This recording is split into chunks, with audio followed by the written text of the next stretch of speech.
காவேரியும் அவங்க அம்மாவோ வேறு வழி இல்லாமல் அங்கேருந்து கிளம்பி வராங்க. இந்த சூழ்நிலையில் அவங்க அம்மா ரொம்ப மனசு கஷ்டத்தோடு இருக்காங்க.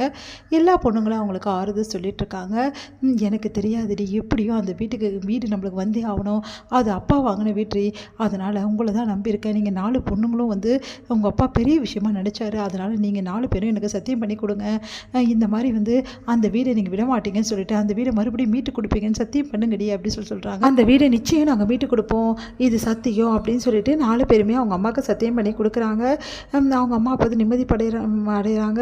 அடுத்து இங்கே நிவீனும் என்ன பண்ணுறாரு, சொல்லிட்டு இருக்காரு, இந்த மாதிரி அந்த பசுபதியோட நோக்கம் கண்டிப்பாக அந்த வீட்டை அடையிறது கிடையாது, உங்களெல்லாம் கஷ்டப்படுத்தணும், அதான் நீங்கள் எல்லாரும் ஒத்துமையாக இருந்து இந்த விஷயத்தை ஏற்று நின்னீங்கன்னா அவனால் ஒன்றுமே பண்ண முடியாது. நீங்கள் கரெக்டாக சொன்னீங்க தம்பி, கண்டிப்பாக அந்த பசுபதியால் உங்களை ஜெயிக்க முடியாதுடி, நீங்கள் 4 பேரும் அந்த வீட்டு தருவீங்கன்ற நம்பிக்கை எனக்கு இருக்குடி அப்படின்னு சொல்லிட்டு அவங்க அம்மாலாம் சொல்லிட்டு இருக்காங்க.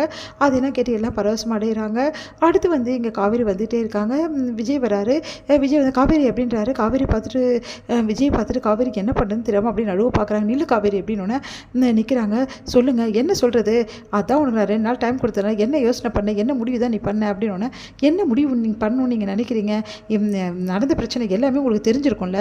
ஆமாம் காவேரி, எனக்கு தெரிஞ்சிருக்கு எல்லா பிரச்சனையும், எனக்கே ரொம்ப கஷ்டமாக இருந்தது காவேரி, நீ எந்த நிலைமையில் இருக்குன்னு என்னால் புரிஞ்சுக்க முடியுது அப்படின்றாரு. புரிஞ்சுக்க முடியுதில்ல, அதுக்கப்புறம் என்ன முடிவு பண்ணீங்கன்னு ஏன் கேட்குறீங்க அப்படின்றாங்க.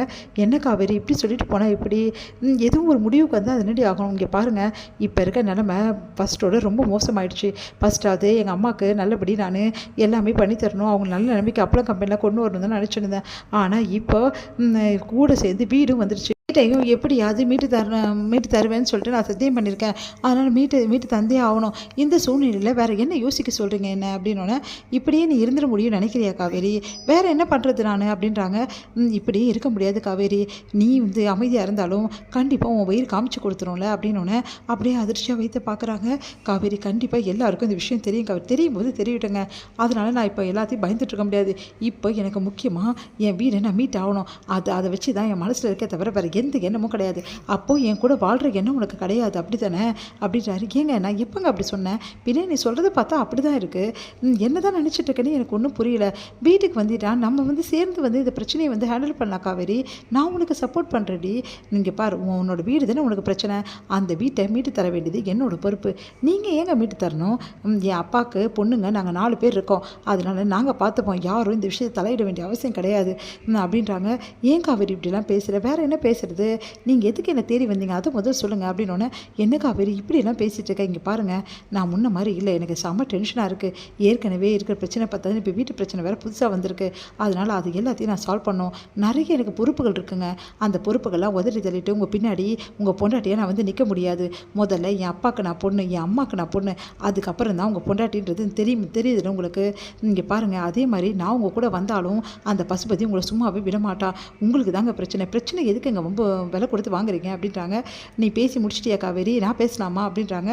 உங்களுக்கு என்ன பேசணும், இங்கே பாரு காவேரி, நீ என்ன நினச்சாலும் சரி, எனக்கு அதை பற்றி கவலை இல்லை, என்னை பொறுத்த வரைக்கும் நீயும் குழந்தையும் தான் எனக்கு முக்கியம், நீங்கள் வர ஒவ்வொரு நாளையும் நான் எதிர்பார்த்துட்ருக்கேன், நீ வர மாட்டேங்கிற, ஆனால் இதுக்கப்புறம் மயிலே நான் இறக்க போடாது, வேறு வழியே கிடையாது, அதனால் நான் உங்கள் வீட்டில் பேச போகிறேன், எல்லா விஷயத்தையும் சொல்லி உன்னை கூட்டிகிட்டு வர போகிறேன் காவேரி, அந்த நிமிஷம் நீங்கள் அப்படி பண்ணீங்க, அதுக்கப்புறம் நான் உங்ககிட்ட மூஞ்சிலே முடிக்க மாட்டேன் அப்படின்றாரு. ஏன் காவேரி இதுவும் ஒத்து வர மாட்டேங்கிற, அதுக்கும் ஒத்து வர மாட்டேங்கிற, என்ன தான் நான் பண்ணுன்றேன், நீங்கள் அமைதியாக கொஞ்சம் நாளைக்கு இருங்க, எதுவாக இருந்தாலும் அப்புறம் பார்த்துக்கலாம், நடக்கிறத வச்சு தீர்மானிக்கலாம், இப்போ எந்த பிரச்சனைக்கும் நீங்கள் வராதிங்க, முதல்ல என் வீட்டுக்கு வரதை நிறுத்துங்க. ஏன் காவேரி இப்படிலாம் பேசுகிற, இங்கே பாருங்கள் நான் சொல்கிறது தான், இதுக்கப்புறம் தயவுசெய்து கொஞ்ச நாள் என்னை டிஸ்டர்ப் பண்ணாமல் இருங்க அப்படின்னு சொல்லிட்டு போகிறாங்க. அது கேட்டு மனசு உடையிறாரு விஜய்.